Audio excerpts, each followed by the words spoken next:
आईनी तरामीम पर इत्तफाक राय के लिए मौलाना फजल रहमान की रिहाइशगाह पर गुज़श्ता कई रोज से मुज़ाकरात का सिलसिला जारी है। कभी हुकूमती और कभी पीटीआई अरकान की मुलाकातें होती रहीं, ताहम ऊंट किसी करवट नहीं बैठा। आज भी क्या मुलाकातों का इम्कान है, इस पर बात कर लेते हैं दुनिया न्यूज़ के नुमाइंदे खुसूसी जफर हाशमी से। जी जफर, बताइएगा आज क्या सूरत हाल आप देख रहे हैं और आज भी क्या मुलाकातें जारी रहेंगी? जी, अभी इस वक्त तक की तो सूरत हाल ये है कि इस वक्त तक मीडिया के अलावा कोई दूसरी सियासी शख्सियत जो है वो यहाँ अब तक नहीं पहुँची मौलाना फजल रहमान से मुलाकात के लिए। सिर्फ मीडिया यहाँ पर बड़ी तादाद में दिखाई दे रहा है। इसी इम्कान के पेश नज़र कि जो गुज़िश्ता 2 दिनों से यहाँ सूरत हाल नज़र आ रही थी कि मुलाकातों का एक तांता बंधा हुआ था मौलाना के साथ, तो हो सकता है आज भी वो सूरत हाल बरकरार रहे। कल भी रात गए तक जो है हुकूमती टीम मौलाना फजल रहमान से मिली और उसके बाद मौलाना साहब ने बिलावल भुट्टो के हमरा जो है यहाँ एक मुश्तरका प्रेस कॉन्फ्रेंस की, जिसमें उन्होंने ये बताया कि एक ड्राफ्ट पर हमारा इत्तफाक़ राय हो गया है। लेकिन उनका ये कहना था कि उनकी अभी पीटीआई से मुशावरत होनी है, क्योंकि पीटीआई ने उनसे टाइम लिया है और वो अपनी पार्लिमानी मीटिंग करके तमाम तर सूरत हाल का जायज़ा लेकर और आइंदा की हिकमत अमली के हवाले से फ़ैसला करना चाहते हैं।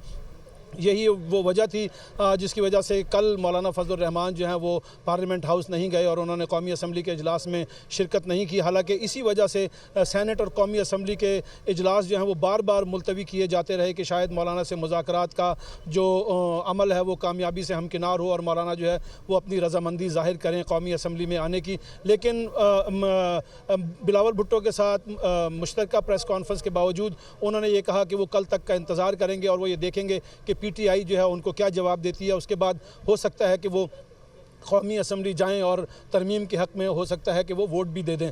अभी कल रात की जो डेवलपमेंट थी उसमें रात को पीटीआई ने अपना एक सियासी कमेटी का इजलास मुनक़्क़िद किया और उसमें ये फ़ैसला किया कि वो पार्लियामेंट के दोनों इजलास जो सेनेट और कौमी असम्बली हैं उनका बाइकाट करेंगे, उसमें शरीक नहीं होंगे और उसमें ना ही वो आईनी तरमीम के हवाले से जो वोटिंग होनी है उस अमल में हिस्सा लेंगे। तो अब इंतज़ार है कि पीटीआई का वफ़द जो है वो यहाँ किस वक्त पहुँचता है। 2 बजे का वक्त बताया जा रहा है कि पीटीआई ने यहाँ के वफ़द ने यहाँ आना है और मौलाना से मुलाकात करनी है। मौलाना भी अभी जो अलग सुबह तक हमें जो बताया गया है कि फ़जर के बाद फ़जर की नमाज़ पढ़ने के बाद जो है वो मौलाना सोने के लिए गए थे। अभी तक वो आराम फरमा रहे हैं, उठे नहीं हैं। वो उठेंगे और उसके बाद है वो पीटीआई के वफ़द से उनकी मुलाकात होगी।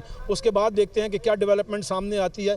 क्या मौलाना भी पीटीआई के वफ़द की तरह पार्लियामेंट हाउस जाने से जो है वो इनकार करते हैं, या वो जो उनकी कल बात तय पाई थी बिलावल भुट्टो के हमरा कि वो जाएंगे पार्लियामेंट हाउस और हो सकता है कि वोट के अमल में भी हिस्सा लें। तो अब देखना ये होगा कि पीटीआई की मुलाकात पे ये डिपेंड कर रहा है कि मौलाना, क्योंकि मौलाना का जो मिशन था उनका यही मिशन उनका था और जो वो गुज़िश्ता कुछ दिनों से जिस काम में मसरूफ़ थे वो यही था कि पीटीआई को भी ऑन बोर्ड लिया जाए और पीटीआई को से मिलकर जो है वो इस तरमीम के हवाले से जो वो हिकमत अमली तय की जाए। अब देखना ये है कि मौलाना किस तरफ खड़े होते हैं। क्या वाकई वो कल जो उन्होंने ऐलान किया था असम्बली में जाने का, क्या वो जाएंगे या वो फिर पीटीआई को मनाने का मिशन जो है वो जारी रखेंगे और वो कहेंगे कि चूंकि पीटीआई नहीं आ रही है और उन्होंने पीटीआई को अपने साथ लेकर चलना है, साथ लेकर आना है और इस आईनी तरमीम पर उसे भी मुत्तफ़िक करना है, तो क्या वो इस ये जो सिलसिला इसकी आड़ में या मज़ीद वक्त लेंगे और ठीक है या मज़ीद वक्त लिया जाएगा? बिल्कुल, ये तो आज मालूम हो जाएगा। बहुत शुक्रिया आपका।